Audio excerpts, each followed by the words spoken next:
Oh, my name's Fox, and I'm at Fox, and book 4 of Amphibia, Infinity Train, just dropped. I watched it last night.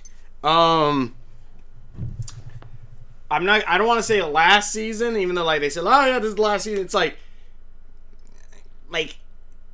if they stop continuing it, yes, it will be the last season. I hope they don't, because a good thing about this show is that I feel like the showrunners are like they're like, yeah, each season has its own story, and like technically, yeah, we probably won't ever get like maybe the full like background of everything, but this was still really good.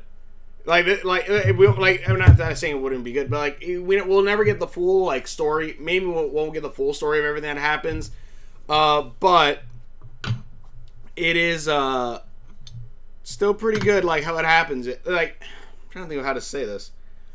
Basically, it's really good. This is the 4th book where you follow Ryan and Min, where basically, again, like, if you don't know what Infinity Train is, go watch it. It's good. Go watch it. Maybe we'll get another season. Basically, it's kind of like a modern version of Alice in Wonderland. At least that's how I always took it while watching this. It's a character has some kind of life lesson that they kind of need to learn. They get sent to a magical place that they meet some characters that slowly kind of reveal who they, that kind of help the main character kind of grow. As one, I really was more about nonsense, but I feel like she does learn something towards the end. I don't know.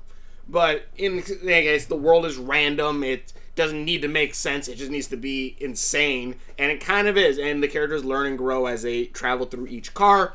Usually there being some kind of puzzle or problem and needing to basically get their ticket or like the number on their hand down to 0 so they can go home. And if they don't go home, as 1-1 straightly just said, oh yeah, they either figure out their problem or they die here. And I'm like, also it makes me question, like, how many people like saw the supernatural train and immediately thought no and closed the door.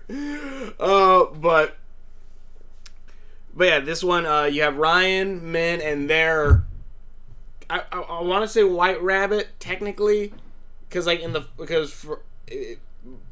it's not really, I would say the cat is more the White Rabbit between all the characters, but then again, she was also, like, but basically, their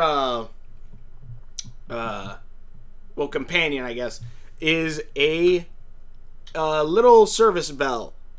And basically Ryan and Min, first let's talk about them.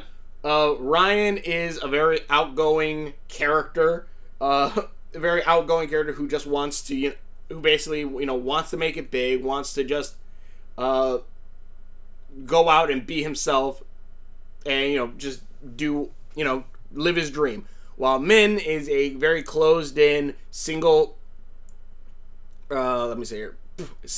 child of parents, while Ryan is actually of multiple siblings. And basically he's bogged down by his parents telling him, no, you have to go to school, you have to do this, you have to do all this stuff, and he's kind of just going through the motions of life rather than living life. While Ryan is the exact opposite. He goes through all emotion. He lives all the emotions of life and never really, tries to stay settled down. His parents, I guess, don't really pay much attention to him, and he doesn't think things through, while Min overthinks things through. So you can kind of already see the difference or their dilemmas. Min needs to be more outgoing, while Ryan needs to hold back and think a little bit more. Which, first off, while watching through this entire thing, I was mostly on Ryan's side for most of the bits. Like, I have notes in here that I hopefully will bring up this time, but I was like, yeah, Ryan, I'm kind of with Ryan on 90% of this. Like, yeah, Ryan, because Ryan's trying to be a rock star, and the plan, or at least his plan with Min, was that those two would, start their rock band, something Choice Judy, Epic Choice Judy, I can't remember, and Chicken Choice Judy, that was it. And basically go off on a road tour, playing, making songs, all that. Min chickens out towards the end, which, yeah, I kind of understand. He's just immediately had to, give your life up, but then again, he never really had a life to begin with, and in the end also wasted, I want to say, maybe a year or two of his life. But while Ryan, yes, he had a lot of failures going through everything, and he probably wouldn't go anywhere, and, the correct response was coming home to try to get Min back, because, yeah, but I honestly, at least Ryan, went out into the world, had experiences, had multiple girlfriends, which, again, the whole idea of, again, that these characters are gay as hell, yeah. Ryan at least is bi, I'm gonna guess. But it is really funny. He's like, oh yeah, he has multiple girlfriends that he completely, doesn't have. That he, completely messes up. Also, I think out of everything that, and most of Ryan's stuff I kind of agreed with. And I'm just yeah, I'm still on Ryan's side through the majority of this. And yeah, I get kind of he not that he overthinks, that he doesn't think too many things through. But it at least gave him many life experiences and all this stuff. But the dumbest shit that he did was, oh yeah, I'm going to give my truck, my van / home to my girlfriend. I'm like, no. No. And that's not oh yeah, I will never give anything to my girlfriend. No, I mean that in the sense of, this van is not only his ride places, it's also his home. It's where he lives and sleeps. So, why the hell would you give that up, you dumbass? But, beside that, I was with Ryan's side most of the time. Min annoyed me some points, but I also kind of got the idea of his. But yeah, let's see here. Oh yeah, and the characters' personalities, honestly, really like. Their designs, actually, really like, too.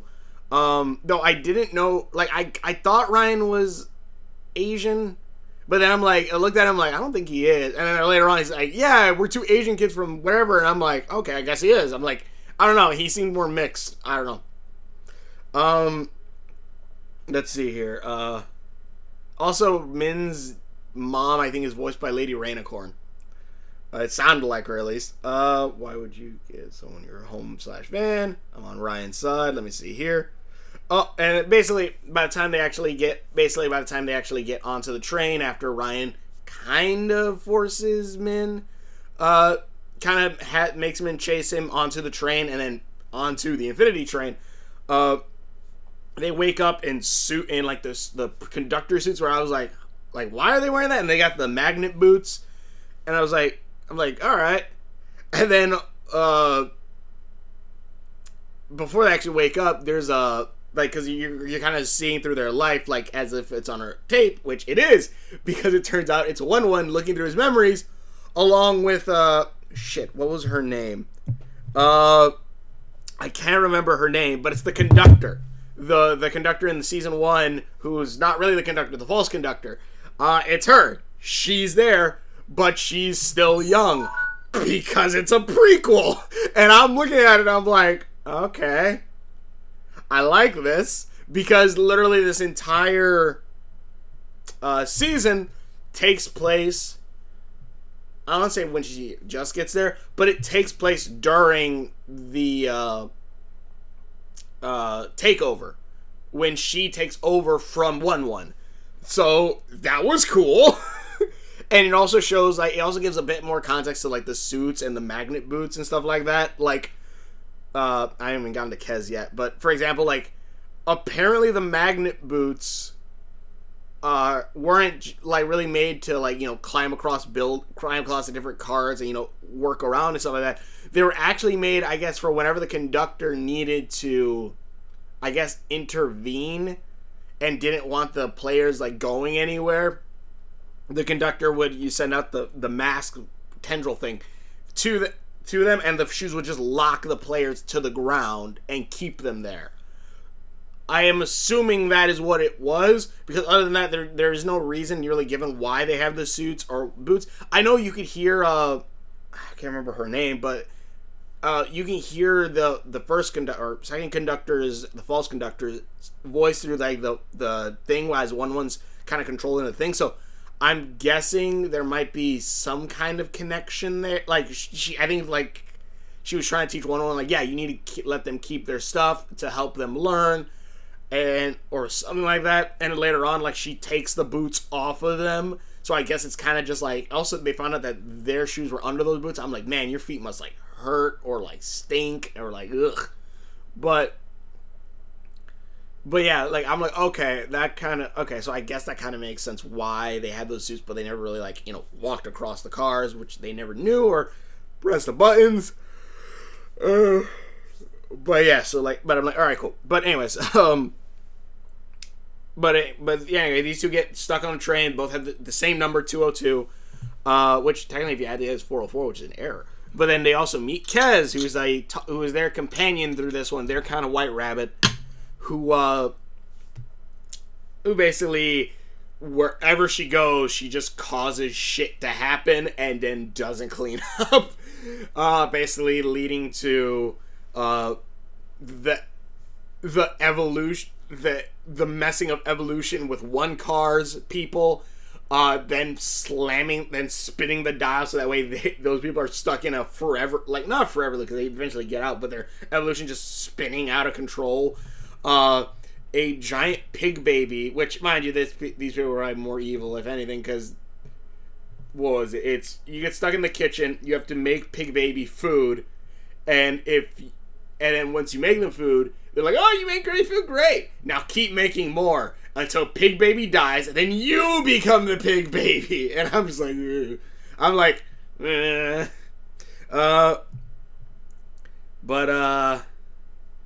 yeah, so pig baby. Then, what was the other one? Then another one was a Western Town, which Western Town came before Pig Baby. The Western Town, that one, like, it was just like, you damn varmints. I'm gonna kill you because you're just with Kez. And they're like, we didn't do anything. But I will say that's also where you see Kat, and also get a scene where, the three of them run into the saloon trying to hide from the law, and Kat is there. And they're like, you gotta help us hide. And Kat's like, what's in it for me? And Ryan goes, he puts on the charm and goes, well, I am like, what did I write down what he says? Let me see here. Let me see here. T, Saloon, and Kat. I can't remember what exactly she says. Oh, basically it's like, I could give you some attention or some shit like that. And she goes, I get plenty of attention. And basically saying, one, the cat just straight up said, yes, I get banged enough. And two, Ryan was saying he would bang the cat for them to hide. And I'm just thinking, what the hell? Like, did Ryan literally... Oh, man, this thing is clipping. I'm like, did Ryan literally just say, hey, hide us and I'll bang? I was just like, okay, I'm going to see art of that. But because Twitter is a fun place. Let's see here. Ryan was about to bang a cat. Cat said she gets enough. I was thinking like maybe the bell was voiced by Marceline, but at some points her voice fluctuated and sounds similar to that voice actress, but it's not. I looked it up. Let's see here. We don't even understand half the stuff she says. Oh yeah, talking about Kaz, because yeah, that's true. At some points I had to put on the sound effects or the subtitles so I could hear what the hell Kaz is saying. Because at one point she says acquire, and it does not, and she put way more emphasis on the I, like E, and I was like, what did she just say? I'm like, I know these two characters. I'm like, nope, let's not go through there right now. Truth. Oh yeah, at one point, let's see, fish people turned and screaming. Rock. Oh yeah, I forgot the evolution people. They get transported like rock people just start yelling and they're like, oh, what the hell? Then they get turned into furries, and then they get turned into gorillas, and then they get turned into these giant eye things. Which these giant eye things then go, you have Engler, the one true thought. And all I was thinking in my head is not THOUGHT, but THOT. I'm like, the one true thought. I'm like, eh. But, yeah, that was, let's see. Pig Baby reminds me of the Dragon Ball Z pig guy. I can't remember his name. Pigsy, I know his name in the Journey to the West, but Ryan fixes his hair and it looks exactly the same. Yeah. Oh, I forgot the bouncer guy, which was really fun. There's that astronaut bouncer guy where basically after Ryan has an epiphany or learns something, the number starts going down. Min's like, huh, well, it seems like you need help. No. It seems like, oh, it seems like it's your number. You have the problem, not me. Which the number obviously immediately goes right back up. But, what was it? But then like, there's an episode where it's like, oh yes, we could either wait in this line, or we could try to get in a sneaky way. And like, obviously, you know, it's so Min can figure out, yeah, you're a dumbass because people in line are dead. And also that Min and basically that Ryan was pretty much right, that he needs to kind of think things through, but also, and when he thinks them through, he does obviously a lot better. But it's really good. Also, that the bouncer gets really funny scene like later. Screenshot of Ryan against the wall. Yep, they're wearing dead people's clothing. Yeah, because at one point they have to wear the spacesuits as clothing to get into the club. Ryan is Asian? Question mark. Why is Ryan getting naked? Oh yeah, so you can change to his actual clothes when the conductor gives them their clothes back. Jumping at it. Oh yeah. I love, there's one other one where they go into like a painting room and there's these shadows that are like touching them that make them angry and stuff like that. Let's see here. And it's a really good episode, but also I really love that Ryan goes, haha, train, I already know your game. And he runs at the painting and jumps at it and just hits it. And I'm just like, yeah, you're a dumbass. I'm like, that's really funny though. But that episode actually was like really cool for like the design of the monster, because like the monster design is of hands, kind of remind me of the Labyrinth, the one that the Henson Productions worked with, so like, you know, puppets and all that, and like there's these hand creatures and stuff like that. If I remember correctly, like one of them looked like this, and like you would talk like that. I don't know if you can see that. But yeah, but there's also the one where like I was kind of like, I don't really like Min. I get the whole idea about behind him and stuff like that, but also he's kind of an asshole, which I guess we kind of already knew. But like, there's bits like he said, I have 18 years of letdowns, and I went, yeah, but you were the one letting Ryan down, you dumbass, because he let Ryan down when he just ran out of their first stage thing. Honestly, out of the two, Ryan, I'd say, has the better life. Yeah, I would, like, I wrote that down. Yeah, he had the better life, honestly. Yeah, he has a shit ton of failures, but he at least went out there and lived his life. I honestly say that is more than whatever the hell Min was doing. A creature made of passengers are... Oh, yeah. Hold on a second. You left... Let's see here. Min at one point, like, Ryan finds the door on accident of the painting room, which, like, it's like, you gotta look at these wind chimes, like, a certain direction, like, you can get through. And that's when the monster comes out and grabs Min and nearly kills him. But the thing is, like, the monster, like, I'm wondering, is this a passenger, or is there something else inside it? Because it was made up of arms with dead numbers on it, or numbers similar to how, the girl, I can't remember her name from book 3. Damn. How she has the number, but it's like not lit up, and like it has a bunch of arms that were just the whole creature was just a bunch of arms like that with like the different numbers all over the arm. You see one person with like numbers all over all over, like everything. I'm like, that's really creepy, and like it just the idea, at least looking at it, it's like, yeah, it looks like all the passengers that came in here died and became part of this monster. And then eventually Min figures it out, gets out, and he goes, "You left me!" Also, that was a good scene, too, because Ryan couldn't get back, tried to get back, couldn't, and basically figured out, like, his problem. His number went to 0, the door opened up, but he couldn't leave. But he didn't leave because he's like, well, no, I gotta save Min. I have to help Min, or like I guess they said like he thought about going, and then like that's why like the door closed up again. But I don't know. I think it's because he knew like, yeah, I had to save Min.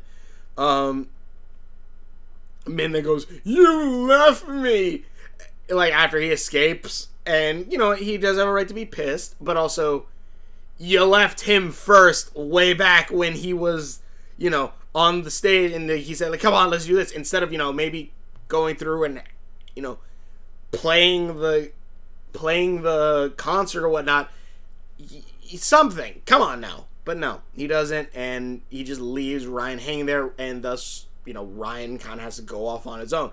You guys could have talked afterward, you guys could have done whatever, but no. And I don't disagree with Ryan, you know, not talking to Min after that, because yeah, you kind of left him high and dry. Screw you, Min. I straight reversed time on Creamer. Oh yeah, and then also I forgot to mention, like, the whole thing is that Kez obviously again is fucking up throughout the entire or messing up through the entire thing. I was debating on it. I'll just edit whatever.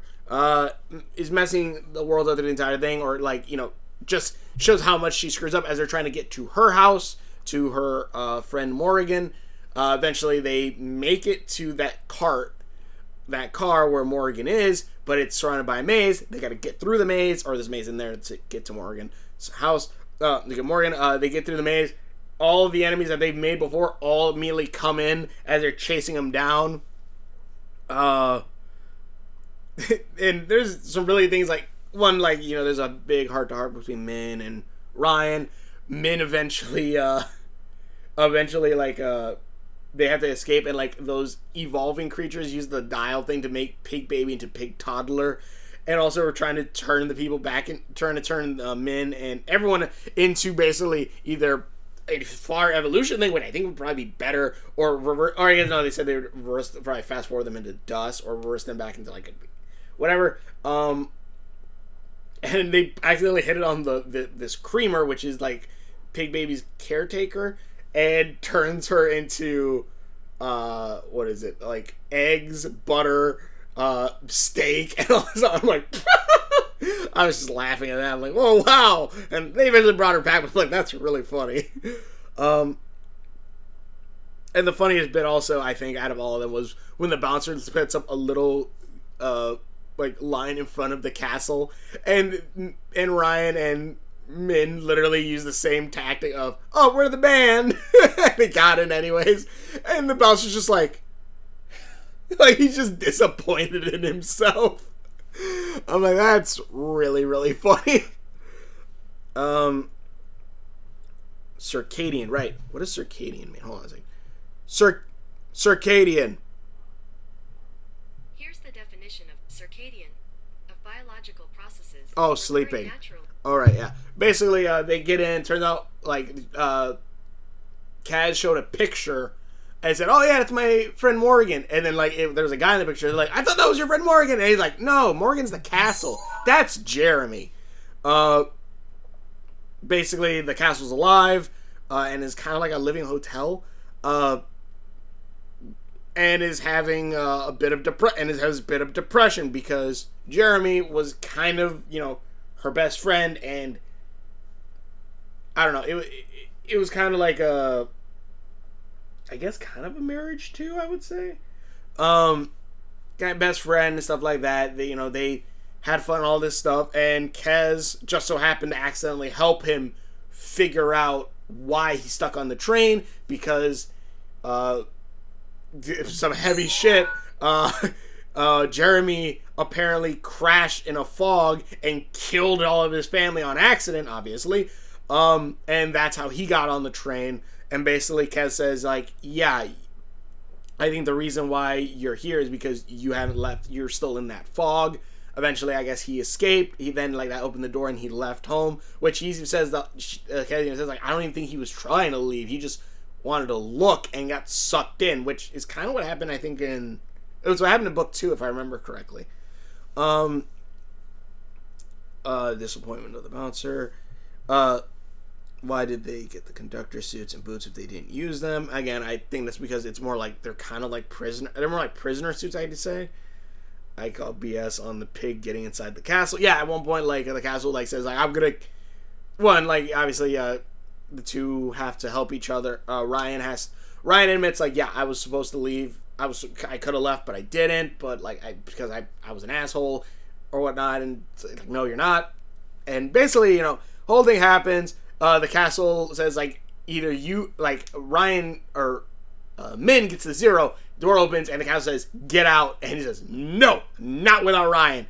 And the castle goes, fine, I'm gonna let all your enemies in. Enemies come in, the pig baby breaks in, and I'm just thinking, like, how? Like, he would have destroyed the door. Like, he's a giant. The pig baby's a giant. But eventually, like, they do say, like, you're gonna let them destroy you? He's like, as long as you people die, I don't care. But eventually, like, Kez has to basically do what Ryan said. Ryan basically says, like, look, all you do is flip bye-bye. You don't give a shit about other people. You don't try to help them. And I guess they're trying to say, like, that's Ryan's thing, but I don't necessarily see it. Because, like, Ryan was like, yeah, like, they were planning it, obviously, as they were kids and all this stuff, but Min never spoke up about it, of, like, not wanting to do it. Also, Ryan was right. They were in the correct booth. But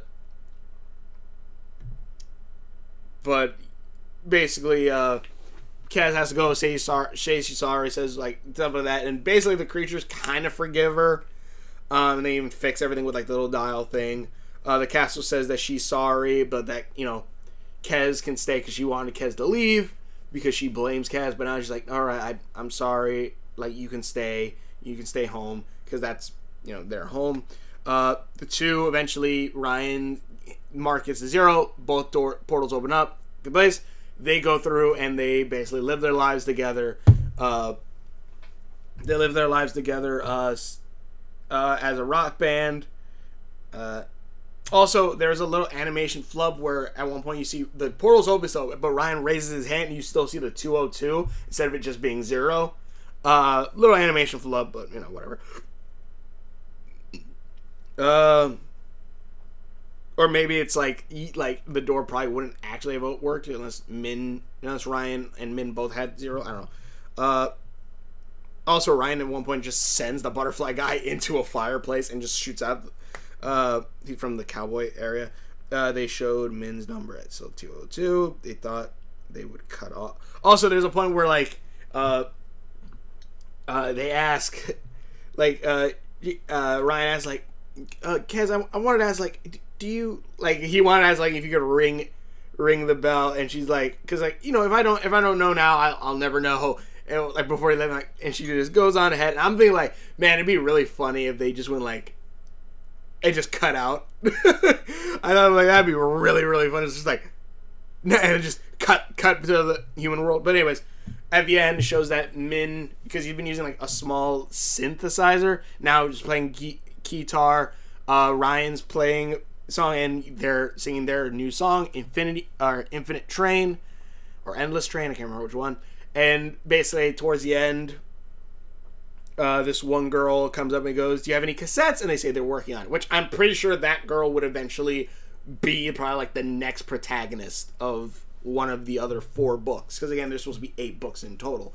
I'm pretty sure the 8th book would have been the False Conductor's book with the girl, I'd imagine. Or she would be the next one, probably.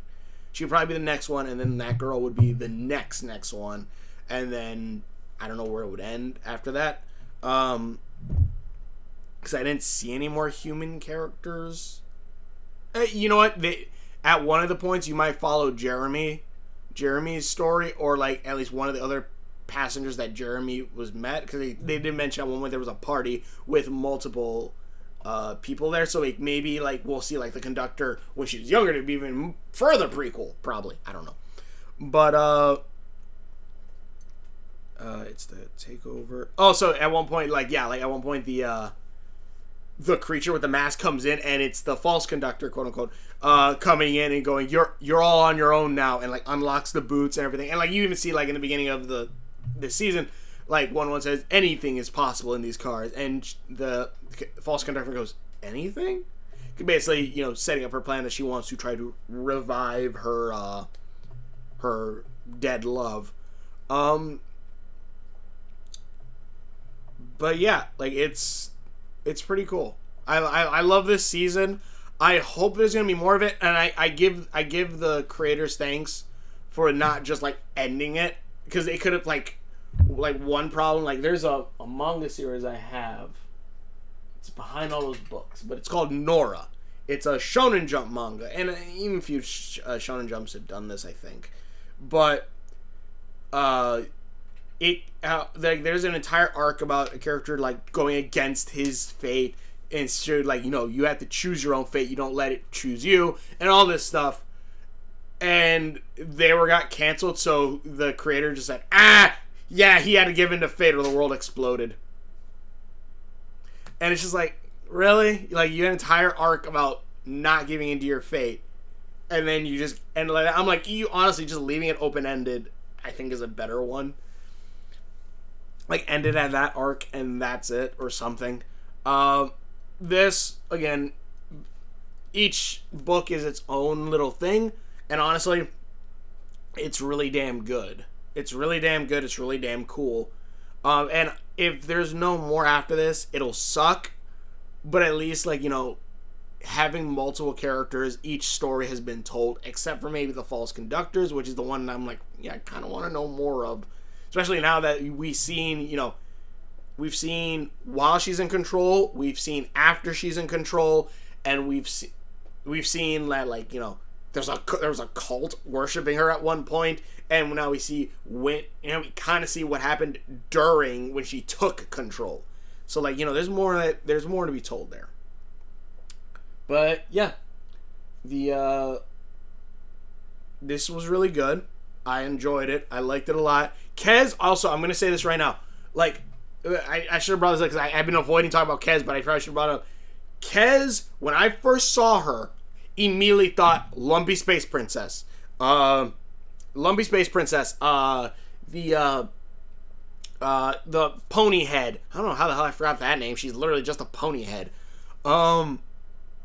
Maybe a little bit of Ronaldo. No, I don't know. Lumpy Space Princess, a pony head. I immediately thought it was going to be those characters, because I was looking at it and I'm like, oh god, it's a floating thing with sparkles, and she's very sassy, and like, very modern and shit, and like, nothing with being sassy, but done wrong, this character could be a really shitty character, an annoying character.